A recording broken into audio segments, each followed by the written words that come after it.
নমস্কার বন্ধুরা, জীবনে রাহুর প্রকোপ থেকে মুক্তি পেতে চান?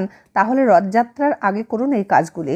আগামী 7ই আষাঢ় শনিবার রথযাত্রা, তাহলে আপনাদের ঠিক তার আগে এই কাজগুলি করে ফেলতে হবে। অর্থাৎ আপনার বাড়িঘর সমস্ত পরিষ্কার রাখতে হবে। রথযাত্রার দিন কারোর সাথে ঝগড়া কলহ অশান্তি করবেন না। রথযাত্রার আগে বাড়ির সমস্ত জায়গা পরিষ্কার করতে হবে। বাড়িতে মন্দির থাকলে পরিষ্কার করতে হবে।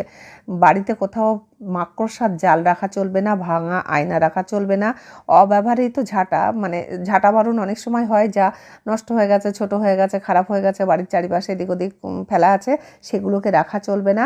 ভাঙা কাঁচ ফেলে দেবেন। অবশ্যই অচল ইলেকট্রিক পার্টস বা যে কোনো যন্ত্রপাতি সেগুলো খারাপ থাকলে তাকে ফেলে দেবেন।